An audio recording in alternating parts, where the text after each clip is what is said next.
Саламатсыздарбы, урматтуу Элдик медиа порталынын көрүүчүлөрү, назарыңыздарда элдик талкуу берүүсү. Студияда мен Бекнияз Таштанбеков. Бүгүн биз сиздер менен Кыргызстандагы социалдык абал жана башка ушул сыяктуу маселелер тууралуу кеп кылмакчыбыз. Андыктан биз студиябызга Кыргыз Республикасынын эмгек жана социалдык өнүгүү министри Улукбек Кочкоров мырзаны чакырганбыз. Куш келипсиз студиябызга. Саламатсыздарбы?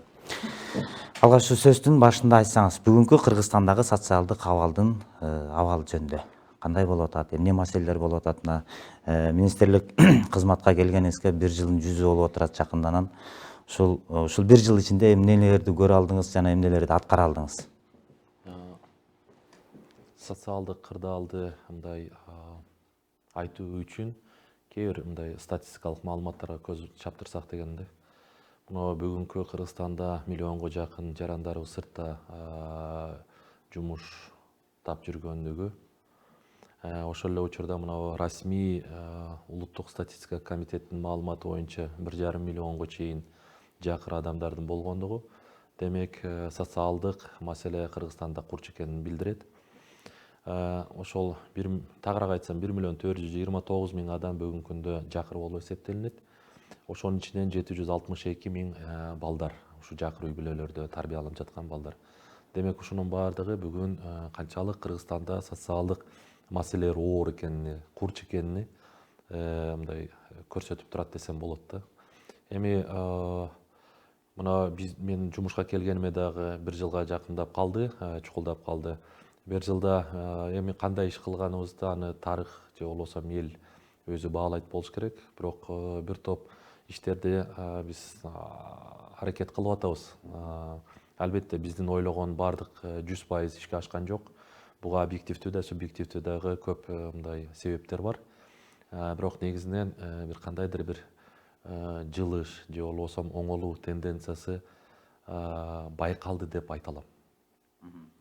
Эми ошол эле учурда мисалы сиз кечээ эле ошо өкмөттүн маңдайынан төрөлүп кайра өкмөткө министр болуп отуруп калган жоксуз. Сиз деле мен билишимче жаңылбасам Баткен жактан болосуз айылдан, Эми ошол сиз жерлерди кыдырып жүрөсүз.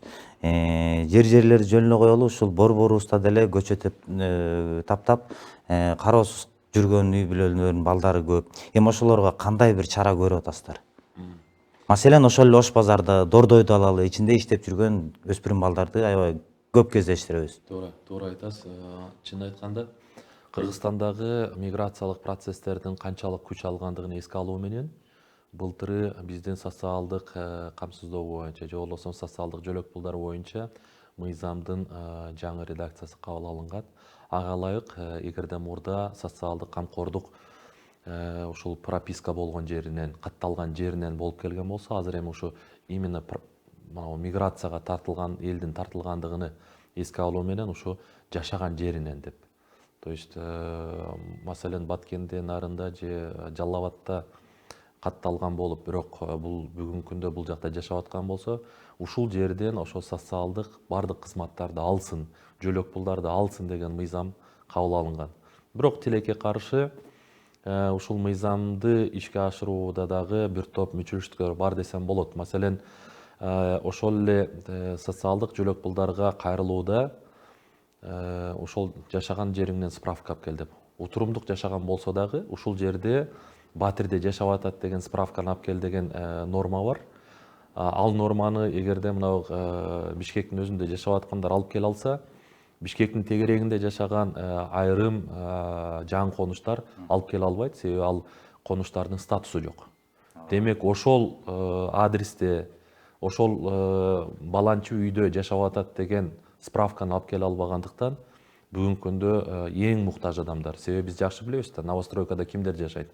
Ошол Бишкектин центринен жакшы Батир мындай жалдай албаган, ошого төлөй албаган адамдар бардыгы четте жашап атат. Ошолор тилекке каршы бүгүн мындай социалдык жардамдан, камкорчулуктан четте калып атат десем болот. Ошону менен эле бирдикте дачалар дагы тилекке каршы бул баягы населенный пункт деп статус албагандыгына байланыштуу, алар дагы ошо мен айткан справканы алып келе албай, бүгүн кыйналып келе атышат да. Мына мен келгенде эле өзүңүздөр билесиздер, биринчи келгенде ошо биринчи менин эл менен жолугушуум ушу жаңы конуштарда болгон. Ошо бир топ үй бүлөлөрдө барып ошол жерде алардын көйгөйүн көрүп келип, анан муну мэр менен эле чечүү жолун издегенбиз, бирок тилекке каршы ушул муниципалитеттин жетекчилиги жагынан биз колдоо таппаганыбызга байланыштуу мыйзамдарга же болбосо жоболорго өзгөртүү алыс же кыйын жолу менен кеттик.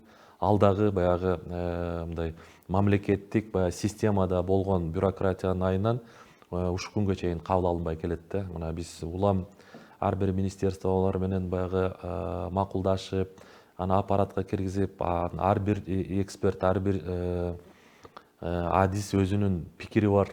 Ушуну иштешип, мына бүгүн Кудай буйрса мындай финишный түздүккө чыгып калдык десем болот. Азыр жакында эгерде ушул өзгөртүүлөрдү кабыл алсак, анда Кудайым буйрса ушулар дагы бир топ өзгөрөт деген ойдомун.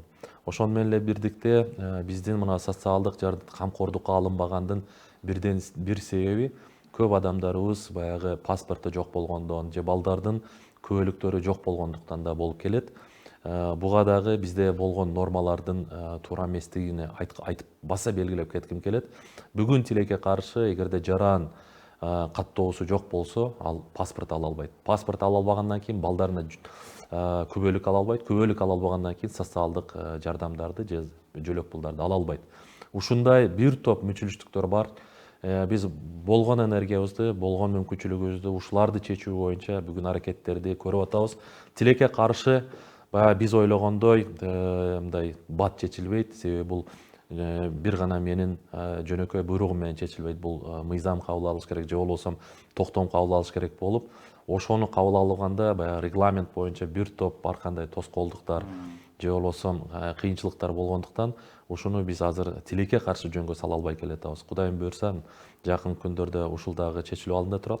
Эгерде ушул маселелер чечилсе, бир топ жаңы сиз айткан социалдык жактан элдерди камкордукка алуу жагы колго алынат деген ишенимим бар. Негизинен буга чейин мисалы азыр ушундай норма киргизип коюптур. Аябай мындай муктаж болгон үй бүлөлөргө гана берилет деп. Негизинен мурун 18ге чыкканга чейин балага милдеттүү түрдө пособиялар берилчү туурабы? Ооба. Анда ошол эле ыкмаларга кирсек болбойбу азыр деле? Мындай да, кыргызда жакшы сөз бар да, баягы алыңа жараша бутуңду сун дегендей, ушул сыяктуу баягы Кыргызстандын бюджеттин мүмкүнчүлүгүнө жараша. Мына чет өлкөлөрдү ала турган болсок, өнүккөн чет өлкөлөрдө жакырчылыктан же болбосо баягы прожиточный минимум деп коет, баягы керектөө минимуму, жашоо минимуму деп коет. Ошол суммадан төмөн алган же болбосо ошол суммадан төмөн кирешеси бар адамдардын баардыгы социалдык камкордукка алынат, жөлөк пулдар төлөнөт да. Бул деген прожиточный минимум бүгүн бизде 4700 сомду түзүп атат. Демек, ар бир жаран ушу 4700дөн ылдый алса, ал социалдык камкордукка алыныш керек да. Бирок тилекке каршы биз андай бүгүн Кыргызстандын мүмкүнчүлүгү жок болуп атат. Биздин ошо мыйзамдарда да жазылып турат. Социалдык камкордук мамлекетибиздин экономикалык өнүгүүсүнө жана бюджеттин мүмкүнчүлүгүнө жараша болот деп жазылып турат да. Ошондон улам жаңы сиз айткандай бардык балдарга 18 жашка чейин төлөөгө мүмкүнчүлүк болбой атат. Бүгүн 2.380.000ден ашуун балдар болсо 18 жашка чейин, бизде пособие алып аткандардын саны 312.000ди гана түзөт. 312.000 деген бул жакыр үй бүлөлөрдө тарбияланып аткан балдардын 40%дан кичине ашуунураак, 41%га жетпеген гана мындай неме көлөмү болуп эсептелинет да, саны болуп эсептелинет. Ал эми жакырчылыктын бүгүн бизде деңгээли 2723 сомду түзүп атат. Тилекке каршы биз бүгүн ошол 16 жашка чейинки балдарды ошол бардык эле жакыр үй бүлөлөрдү дагы камсыз кыла албай атабыз да. Айтып атпаймынбы, 41%га жетпегенин камсыз кылып атабыз. Бул да болсо ошо Кыргызстандын бюджеттин мүмкүнчүлүгүнө жараша болуп атат десем болот. Эми ошо жакыр үй бүлө деп мисалы сиз өзүңүз кандай үй бүлөнү жакыр үй бүлө деп эсептейсиз? Жакыр үй бүлө улуттук статистика комитеттин мындай немеси боюнча, критериясы боюнча бул адам башына 2723 сомдон кем кирешеси бар.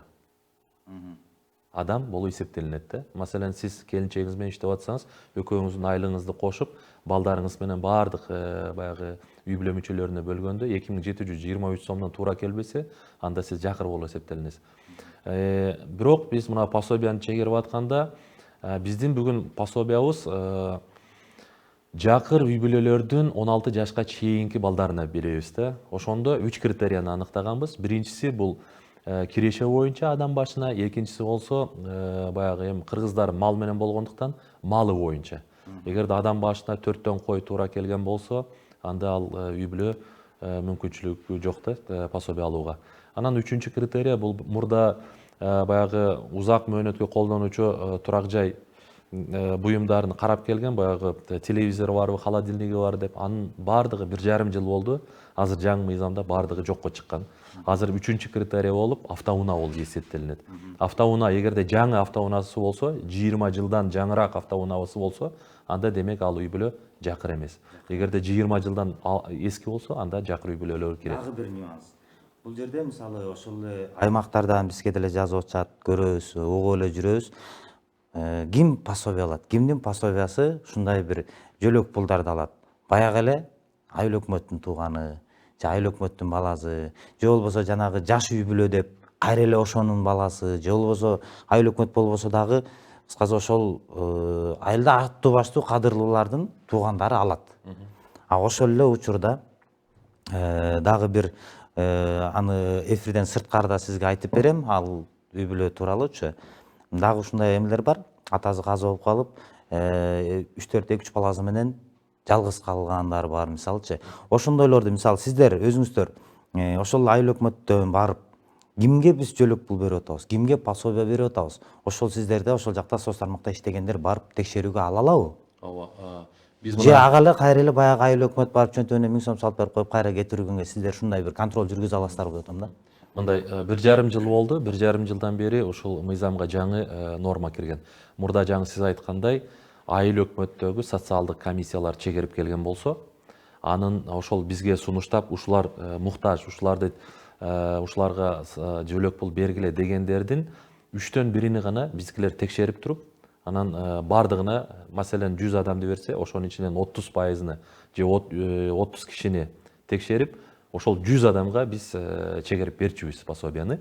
1,5 жылдан бери бул толугу менен биздин кызматка жүктөлгөн. Биздин кызматкерлер ар бир үй бүлөгө, мурда 30%-ны баягы үй бүлөсүнө барып, үй шарты менен таанышып келе турган болсо, азыр 100% бардыгына таанышып, ошол акт түзүп, анан жоопкерчилик ошо биздин кызматкердин мойнунда болот. Мурда комиссия деп, ошол комиссияда 7-10 киши болсо, кимиси экени билинбей жүргөн болсо, азыр эми так даны биздин кызматкердин мойнуна илинет. Туура эмес фактылар чыкса, биздин кызматкер өз чөнтөгүнөн ошол туура эмес берген пособияны төлөйт. Бул биринчиси. Экинчиси, биз ушул кызматка жаңы келгенде эле биз атайын буйрук кабыл алганбыз. Пособия алуучулардын тизмеси ачык айкын болсун. Ар бир айылда, калк жеткиликтүү жерлерде, ошол ФАП болобу, почта болобу, айыл өкмөттүн имараты болобу, калк жеткиликтүү жерде илинип турсун. Калк да бизди көзөмөлгө алсын. Ким туура алып атат, ким туура эмес алып атат деп бизди көзөмөлдөп турсун деп биз азыр илип койгонбуз. 1-сентябрдан баштап биз Кыргызстан боюнча ар бир район, ар бир айыл боюнча интернет сайтыбызга өзүбүздүн эмгек жана социалдык өнүктүрүү министрлиги деп сайтыбызга киргизип коюп атабыз. Ай сайын алмаштырып илип турабыз. Мына азыр 1-октябрда жаңы тизмени илип койдук. Ар бир мен ушул учур менен пайдаланып, мен ар бир биздин мекендештерге кайрылып кетким келет да. Айылыңыздарды сиздер жакшы билесиздер. Ошо биздин сайтка кирип, айылыңыздарды текшерип, кайсы үй бүлө алып атат, кайсы үй бүлө албай атат, текшерип биз менен мындай контактка чыксаңыздар, мындай бизди дагы туура эмес иштеп аткан болсок, көзүбүзгө саяп айтып турсун деп биз ушул иштерди жасап койгонбуз. Мындан сырткары, бул жерлерде эсиңизде болсо, Саяз учурунда коомдук көзөмөл же элдик көзөмөл деген, народный контроль деген болчу. Ошондой институтту киргизели деп бүгүн коомдук көзөмөл институттарын киргиздик. Ар бир райондо 11 кишиден турган баягы өз көмөчүнө күл тартпаган, эл үчүн кызмат кылам деген жарандык, активдүү позициясы бар адамдарды биз ушул комиссияларга киргизип атабыз. Ошолор дагы бизди контролдосун. Ошол эле биздин көрсөтүп аткан кызмат канчалык даректүү жана канчалык сапаттуу экенине биз менен тыкыз байланышта болсун деп. Кээ бир жерлерде ушул комитеттер бүгүнкү күндө толук кандуу иштеп бизге жакшы бир жыйынтыгын берип атат десем да болот. Жанагы 111 деген кыска номер сиздерге тиешелүү да. Ошол маселен ушул жерде мен азыр чакыра турган болсом, ушул жерде бир өспүрүм зордук зомбулук көрүп атат. Ошол эле ата энеси урат экен. Кээ бирөөлөр тиги апасына өчөшүп кетип туруп баласынан күчүн чыгарат экен. Андайлар көп да. Эми ошолор канча мүнөттө келип калат, мисалы Бишкек шаарынын ичинде болсо? Бизде оперативдик мындай мобилдик группабыз жок. Баягы милициядагыдай болуп же тез жардамдай болуп учуп келе кала тургандай жок. Болгону бизде ал жерде операторлор отурат. Ошол маалыматты кабыл алып, тиешелүү органдарга маалымат берет, кабар берет. Жаңы сиз айткандай зордук зомбулук болуп аткан болсо, тиешелүү ошол милиция органдарына кабарлап, бирок ошол эле учурда биздин да кызматкерлердин кандайдыр бир тиешеси боло турган болсо, сөзсүз түрдө ал жака чыгып кызмат көрсөтөт. Бирок ушу заматта эле чыга калат дегенден мен алысмын. Заматта чыгуучу кызматтарга биз маалымат беребиз, бирок өзүбүз дагы ошону менен бирге иштешебиз. Мына 111 кызматы бул ушу ар кандай зордук зомбулуктун алдын алуу боюнча мындай кандай десем, горячая линияда 24 саат боюнча иштейт. Бүгүн азыр мына зордук зомбулукту айрыкча мына балдардын үстүнөн болгон зордук зомбулукту алдын алуу боюнча ушул кызмат иштеп атат. 100 миңдей бир жылда немелер телефон чалуулар келет. 100 миңдей, билесизби? Анан албетте анын ичинен ошол баардыгы эле 100% ушул кандай десем зордук зомбулук боюнча бир конкреттүү бир фактылар боюнча деп айта албайм. Кээ бир учурда консультация сурап, кээ бир учурда ар кандай адашып чалгандар же болбосо ойноп чалгандар да бар. Бирок негизинен пайдасы өтө эле зор десем болот. Бир топ ошо баягы сиз айткандай зордук зомбулуктун алдын алуу боюнча же балдардын суицидини алдын алуу боюнча иш-чаралар болгон десем болот. Ошол бала ушунчалык кимге кайрыларын билбей бизге чалып, биздин психологдор туура бир мындай консультация берип, ошолор менен тиешелүү иштерди алып барып, суицидтерди болтурбой калган учурлар да жок эмес. Негизинен эми баягы сиз бул министрликке чейин депутат болдуңуз, ага чейин ушул улуттук коопсуздук кызматында дагы эмгек өтөп турсуз. Эми бул жааттан баягы сиз менен эч ким талаша албайт болуш керек. Акырын ошолордун баарын алдын алуу боюнча. Анан ушул дагы бир маселе. Ушул социалдык өнүктүрүү тармагы менен ошол паспортизация бөлүмү. Экөөнүн бири-бирине келген документтер бири-бирине шайкеш келбей калып атат. Маселен, жок, муну деген соц тармакка барып жазаткыла деп ошол эле жана ИНН боюнча азыр сиздерге жүктөп койгон турбайбы ИННди? Анан жакшы суроо болду. Мен жооп берип коеюн ошого. Бүгүнкү күндө мына жылыбыз президент тарабынан аймактарды өнүктүрүү жана өлкөнү санариптештирүү жылы деп жарыяланды. Санариптештирүү деген бул эмне? Бул деген баардык кызматтарды электрондук түрдө алуу мүмкүнчүлүгү да. Маселен, пособие алуу үчүн бир 5 справка талап кылынса, 5 органдан, ошол эле соцфонддон, ошол эле салык кызматынан, ошол эле мамлекеттик каттоо кызматынан же болбосо айыл өкмөттөн ушундай справкаларды алып келе турган болсо, ошону сиз мага келип арыз жазып берсеңиз, сиздин арызыңыздын негизинде мен топтосом да, биздин кызматкерлер электрондук түрдө базалардан алганга, адамды чуркатпай. Ошол максатта мына бүгүн активдүү мына бир толук кандуу ишке кирген бир проектти маселен мен сизге айтайын. Балага сүйүнчү деген бизде ар бир бала төрөлгөндө 6 айга чейин төлөнүүчү бир жолку 4000 сомдук балага сүйүнчү деген төлөмүбүз бар. Бул жерде акчаны биз беребиз. Эмгек жана социалдык өнүгүү министрлиги, бирок байкасаңыздар арызды мамлекеттик каттоо кызматы алып келе жатат да. Бул да болсо жеңилдетүү максатында. Ошол эле балага сүйүнчүнү алып атканда мурда 3-4 справка талап кылынып, банктан барып счет ачып келип, анан бул процесстер кээ бир учурда 2 ай, 3 айга чейин чоюлуп жүргөн болсо, азыр бүгүнкү күндө эч кандай документтин кереги жок. счеттун да ачканын кереги жок. Болгону сиз балаңызга күбөлүк алганы ошол ЗАГСка болобу же калкты тейлөө борборлоруна болобу же маалымат күркөлөрүнө болобу, мамлекеттик каттоо кызматынын структураларына барып күбөлүк алып атканда эле мен ушу балага да сүйүнчү алайын дедим эле деген бир ооз сөзүңүз менен сизге макул деп электрондук түрдө арыз топтолот. Эч бир документсиз сиз балага күбөлүккө кайрылганда эле заявленияны алышат дагы. Заматта, ошол заматта электрондук түрдө биздин системага түшөт, базага. Биз бир күндүкүнү топтоп туруп, сиз ошол заявление берип атканда сизден сурайт, кайсы банктан алгыңыз келет деп. Ал эки банк менен иштешип атабыз. Бул Айыл банк, РСК банк. Булар мамлекеттик банк, анан эң баягы филиалы көп болгон банктар. Ошондуктан эки банк менен иштешип атабыз. Сизден сурайт, кайсы банктан алгыңыз келет деп. Сиз банкты тандаганыңызда ошол замат арыз бизге түшөт. Биз бир күндүкүнү топтоп туруп, эртеси күнү ошол банкка, сиз тандаган банкка акчаңызды которуп коебуз. Банкка эртеси түшүшү менен ал банк сиздин телефонуңузга СМС жиберет. Сиздин дарегиңизге, атыңызга мынанча сом акча түштү, келип алып алыңыз деп. Мурда бир филиалга байланып келген болсо, маселен, мынау адрестеги банктан ачкансың, ошол жактан барып ал. Азыр Кыргызстан боюнча ушул сиз тандаган банктын кайсы жерде филиалы болсо, ошол жерден алууга мүмкүнчүлүк түзүлдү. Бул болсо дагы жаңы мына тияка бар, бияка бар эмес. Бүгүн мына биздин арызыбызды мамлекеттик каттоо кызматы алып, бизге электрондук таштап берип атат. Бизге чуркатпастан, ошол күбөлүк алып атканда эле. Биз ошону элдерди чуркатпастан сразу банктарга которуп коюп атабыз. Кыргызстандын булун бурчунан каалаган жеринен алууга мүмкүнчүлүк түзөбүз. Экинчи маселе, жаңы пин боюнча айтып атасыз, пин номер. Азыр биз санариптештүүдү ишке киргизүү менен бардык маалыматтарды пин аркылуу алмашабыз да. Биз маселен Кочкоров Улукбек Тойчубаевичтин кандай маалыматтары бар деп сурабайбыз. Биз менин пинимди жөнөтөт. Ошол пинге тиешелүү бүт маалыматтарды бизге кайтарып алар салышат. Эки пин болуп калсачы? Жок, эки пин болбойт. Бүгүнкү күндө бул жокко чыгарылган. Эми бүгүнкү күндө мындай болуп атат. Бизге маселен 15-жылдан баштап толук пинге өттү. Биз азыр мамлекеттик каттоо кызматы документ берип атканда, паспорт болобу, күбөлүк болобу же башка болобу, сиз ошол жака кандайдыр бир документке кайрылган болсоңуз, сөзсүз түрдө пин берип атат. 15-жылдан бери, 4 жылдан бери. Бирок 15-жылдан мурдагы паспорт алгандар пини жок болгон болсо, бизге келип, маселен, жөлөк пулга кайрылып атышат. Биз ошондо азыр неме менен сүйлөшүп атабыз, тиги мамлекеттик каттоо кызматы менен.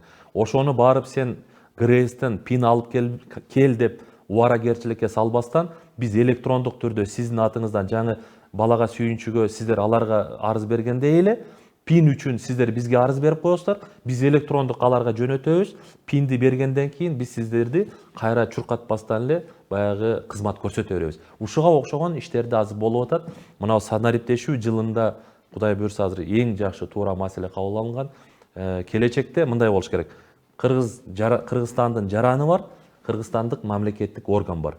Бул мамлекеттик органдын ичинде бул салык кызматы, бул соцфонд, бул мамлекеттик кызмат, бул эмгек жана социалдык өнүгүү министрлиги эмес.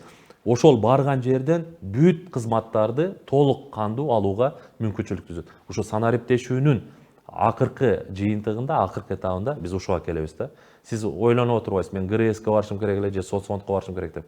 Ошо эң жакынкы тейлөө борборуна же болбосо эң жакынкы мамлекеттик органга кирип эле бүт кызматты алганга мүмкүнчүлүк түзөбүз. А эң жакшысы мамлекеттик баягы портал, мамлекеттик кызматтардын электрондук порталы аркылуу эле сиз өзүңүздүн мобилдик телефонунан ала турган шарт түзүлөт. Кудай буйрса биз ушуга карап багыт алып баратабыз. Ушундай дагы бир болгон окуяларды угуп калдык да, болгон ошол паспортто эки пин болуп калган депчи. Анан аны багы алмаштырып бирөөсүн тактап тиги болчу, тиги бала деген уже 6 айдан өтүп кетти төрөлгөндө. Андан кийин берилбейт да, 6 айдан өтүп кетсе турабы. Эми ага ким күнөөлүү болуп калат? Мамлекетпи же ошол 6 ай күтүрүп жүрө берген, документин бүтүрө албай жүрө берген адамбы? Мындай да, өзү негизи мынау бир балага, тем более азыр мына балага сүйүнчүн алам деп, бул деген 18-жылы төрөлгөн бала жөнүндө сөз айтылып атат да. Бул миллионго бир же болсо 100 миңге бир болгон окуя болушу мүмкүн да. Бирок бул баягы исключительный случайлар да. Эгерде мындай боло турган болсо, мындай бир караштырып, төлөп бергенге мамлекет эгер милдеттүү, эгерде биз ошо 2 пин кылып ошонун айыбынан биз төлөбөй кармаган болсок, анда мамлекет төлөп бериш керек. Бирок бул айтып атпаймынбы, өтө сейрек кездешүүчү неме, бул жокко чыккан десем болот. Эми эмгек жаатына өтсөк, негизинен сиздерде азыр өзүңүздөрдүн балансыңыздарда же баланс деп айтабызбы, же өзүңүздөрдүн тизмеңиздерде турган ушундай жумушсуздуктан жүргөндөрдүн кезеги барбы, же болбосо ошол өзүңүздөрдөн берилүүчү камсыздандыруучу жумуш тармагы барбы? Ошол маселе боюнча сөз кылсак, анткени сиздерде ушундай жыл сайын эме өтөт турбайбы, жанагындай ярмаркалар, ошондойлор качанкыга пландаштырылууда? Жана ошол эле экинчи суроо кошумчалап коеюн, ошол жумушсуздуктун айынан кайыр сурап жүргөндөр бар, мүмкүнчүлүгү чектелгендер бар, майыптар, ошолорго ылайыктуу жумуш издеп таап берүү максатында иш жүргүзүп атасыздарбы? Ооба, сөзсүз түрдө иш жүргүзүлүп атат. Бүгүнкү күндө бизде кимдер учетто турат? Бизге расмий түрдө мен ушу жумушсузмун, мени учетко алгыла, мага жардам бергиле деген адамдар тизмеде турат да. Бейрасмий 170 миң адам бүгүнкү күндө, 170 миңден ашуунураак адам бүгүн жумушсуз болуп эсептелсе, расмий түрдө бизге келгени 70 миңдей эле адам түзөт да. Расмий түрдө бизге качан келишет? Ошол расмий түрдө жөлөк пул, социалдык жөлөк пул, балдарына жөлөк пул алганда гана келип туруп атат да. Бирок бизде мына сизде өзүңөрдүн жумуш ордуңар барбы деп айтып атасыздар. Жок, биз ушул эмгек рыногунда болгон бардык бош орундарды, вакансияларды топтоп өзүбүздүн немебизге киргизебиз, базабызга. Бүгүн автоматташтырылган эмгек рыногу боюнча атайын база иштеп жатат Кыргызстан боюнча. Биз өзүбүздө болгон ошол бош орундарды сунуштайбыз.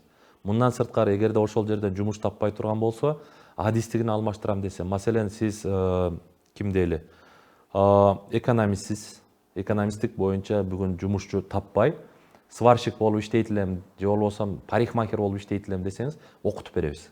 Бекер ошол 5 айлык, 6 айлык курска сизди жиберип, сиздин атыңыздан биз акчасын төлөп, биз окутуу, переобучение, переквалификация кылабыз да. Же болбосо повар болот элем деп.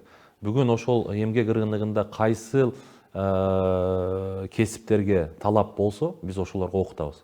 Ошол эле сантехник, сварщик, повар, кондитер, там и ошого окшоп башка мындай жумуштук, рабочий специальностьтерге окутабыз да. Бул экинчиси. Үчүнчүсү, анан биз баягы коомдук пайдалуу иштерге тартабыз да. Жумушсуз жүрсө, жергиликтүү бийлик менен бир сүйлөшүп, маселен, ошол эле көчө тазалоо, же болбосо арык тазалоо, же болбосо бир канал куруу, же дагы бир коомдук пайдалуу иштерге жергиликтүү бийлик менен бизде ушундай жумуш бар, ушуга жумушсуздарды бергиле десе, биз жумушсуздарды тартып, жарымыны алар төлөйт, жарымыны биз өзүбүз төлөйбүз дагы. Ушуну менен иштерди алып барып келебиз да. Анан мындан сырткары азыр мына сиз немелер боюнча, мүмкүнчүлүгү чектелген адамдар боюнча айтып калдыңыздар.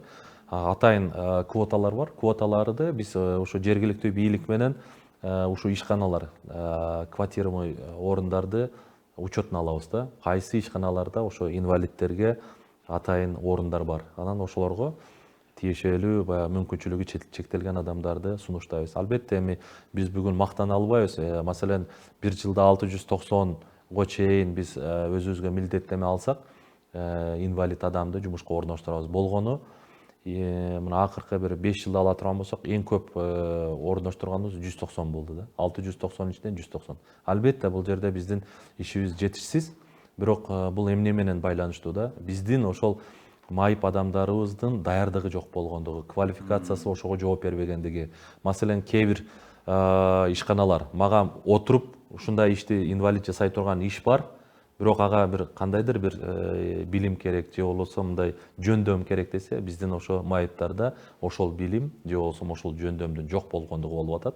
Бирок биз азыр мына өзүбүздүн өнүгүү партнерлорубуз менен, өнүгүү боюнча партнерлорубуз боюнча эл аралык уюмдар менен азыр бул багытта да иштерди алып барып атабыз. Маселен, ошол эле IT специалисттерди ошол отуруп алып, инвалид эгерде жөндөмү боло турган болсок, мына 1 октябрдан Кудай буюрса бүт областтарда бирден группаны мындай толуктап, окутууну биз азыр ишке салып атабыз. Ошонун баардыгына керек болсо стипендиясын да төлөп, алардын атынан баягы окуусуна биз төлөп, бирок инвалиддер бекер келип окуп стипендия алып, эртеңки күндө бир 5-6 айдан кийин бир IT специалист болуп, жөнөкөй бир программаларды жасаганга, же болбосо тиги сайтты разработка кылып, же бир кандайдыр SMM сопровождение деп коет, ошолорду алып барууга мүмкүнчүлүк түзүп атабыз да. Бул болсо үйүндө отуруп иштегенге шарт болсун деп. Ошо мүмкүнчүлүгү чектелген майыптар дейбизби же башка дейбизби, пенсия алышат. Негизинен жөнөкөй эле карыларыбыз деле пенсия алышат.